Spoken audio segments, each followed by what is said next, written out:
अस्सलामुअलैकुम। मैं हूँ doctor Hafsa Haider, homeo physician. और आज का जो हमारा टॉपिक है वो कॉलरा यानी हैज़ा के बारे में है।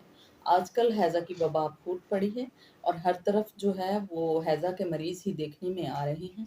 पूरे मुल्क में यही हाल चल रहा है कि हर तरफ कॉलरा के जो पेशेंट हैं वो पाए जा रहे हैं, चाहे कोई हॉस्पिटल है, चाहे कोई क्लिनिक है, हर जगह कॉलरा जो है वो फैल चुका है। कॉलरा को उर्दू में हैज़ा की बीमारी कहा जाते हैं। सबसे पहले ये जो दरियाफ्त किया था, ये रॉबर्ट कोच ने किया था, जो कि एक साइंसदान हैं जिन्होंने आगे जाकर माइक्रोबायोलॉजी में बहुत सारा काम किया है। तो इसका इसका जो कॉज़ेटिव ऑर्गेनिज़्म होता है, उसका नाम वेब्रियो कॉलरा होता है और ये कॉज़ करता है इसको कॉलरा को कॉज़ करता है।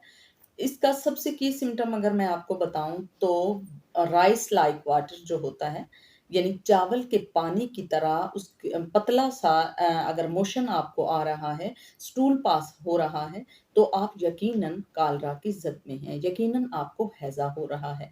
और इससे क्या होता है, इससे ये होता है कि बड़ी जल्दी आपकी एनर्जी ख़त्म होने लगती है और बहुत जल्दी आपके इलेक्ट्रोलाइट्स जो होते हैं और जो आपके सॉल्ट्स होते हैं, जो आपके मिनरल्स होते हैं वो बॉडी से खत्म हो जाते हैं। तो उसकी वजह क्या बनती है? डिहाइड्रेशन। जब जिस्म के अंदर डिहाइड्रेशन होना शुरू हो जाती है तो इंसान फेंट होना शुरू हो जाता है, कोलंपिया की तरफ चला जाता है, कोमा की तरफ चला जाता है।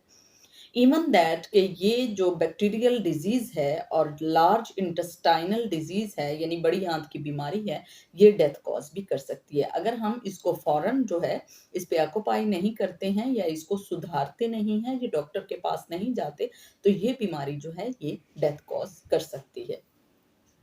सबसे पहले तो ये है कि इससे मोशन बहुत होते हैं, वॉमिट बहुत होती है, पेट में पेन होता है और जो है पेशेंट है अभी आपने देखा, आपने चेक किया उसको, वो आपसे बात कर रहा है, थोड़ी नकाहत में है और जैसे ही आप किसी और पेशेंट तक पहुँचे तो पीछे से वो फेंट हो गया, बेहोश हो गया या कोमा में चला गया, यानी इतनी जल्दी ये रिएक्ट करता है। अगर आपके इर्द-गिर्द ये बीमारी फैल रही है तो आप इससे बचें और बहुत जल्दी जो है आप अपने डॉक्टर के पास चाहे आप होम्योपैथ के पास जाएँ या आप जो किसी भी पैथ के पास आप जाएँ मगर आपको फ़ौरन ही इमरजेंसी इसको ट्रीट करना होगा। अब आगे चलते हैं कि इसके सिम्पटम तो हमने देख लिया, इसके कॉजेज़ क्या होते हैं। पॉज़िटिव ऑर्गेनिज़्म तो इसका बैक्टीरिया है जिसका नाम वेब्रियो है, मगर इसको इसके अलावा कौन-कौन कॉज़ करता है? कहाँ से ये कॉज़ होता है? इसकी वजह क्या बनती है? म्युनिसिपल वाटर जो होता है, वाटर सप्लाई, अगर उसके अंदर वेब्रियो आ गया है तो वो भी काज़ हो सकता है।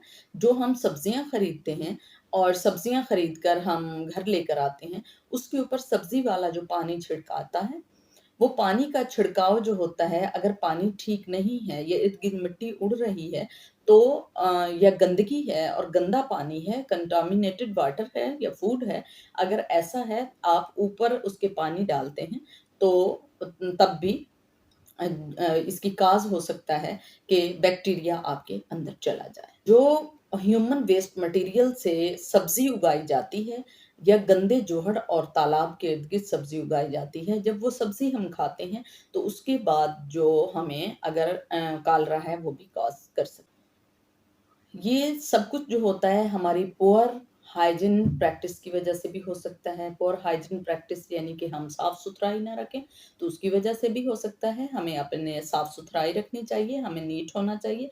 वैसे भी सफाई निस्फ़ ईमान है, अगर ये इतनी छोटा-सा काम होता, तो इसको निस्फ़ ईमान ना कहा जाता कि एक तरफ पूरा दीन रख दिया और एक तरफ जो है वो सफाई रख दी। जो कि हमारे ईमान का हिस्सा है, तो हमें सफाई को रखना होगा। कंटामिनेटेड यानी गंदा पानी एंड कंटामिनेटेड फूड उससे हमें अवॉइड करना होगा। और उसके अलावा इसकी होम्योपैथी जो मेडिसिन है, सबसे पहले जो इसकी आती है आर्सेनिक अल्बा आती है, क्योंकि हमें तभी पता चलता है इसके साइन्स ही ये हैं, आपने गोलगप्पे खा लिए या कुछ भी आपने खाया है जो कंटामिनेटेड था, तो तो इसका आईपी पीरियड जो है वो कम से कम 1 घंटे से लेकर 2 दिन तक हो सकता है। तो इसका फौरी एक्शन होता है, और फौरी एक्शन कैसे होता है कि पेट में ज़ोर से दर्द होता है और उसके बाद लूज़ मोशन आपको स्टार्ट हो जाते हैं। तो जब लूज़ मोशन स्टार्ट हमें होते हैं तो पेट में दर्द की सबसे बड़ी दवा जो है वो आर्सेनिक अल्बा है। आर्सेनिक अल्बा शदीद पेन के दर्द, इवन दैट कि अगर आपको कैंसर का दर्द भी है तो आर्सेनिक अल्बा से ठीक हो जाता है। और बड़ी आंत के लिए आर्सेनिक अल्बा बहुत ही इफेक्टिव मेडिसिन है। आर्सेनिक अल्बा आप 30 में लेंगे और बार-बार यानी फ्रीक्वेंट उसका यूज़ करेंगे तो ये बहुत ही ज़्यादा इफेक्टिव मेडिसिन है। अगर आपका अपने जो स्टूल है उसके ऊपर कोई भी कंट्रोल नहीं है और बार-बार वो वाटरी डिस्चार्ज आपका हो रहा है, तो आप पोडोफाइलम लेंगे।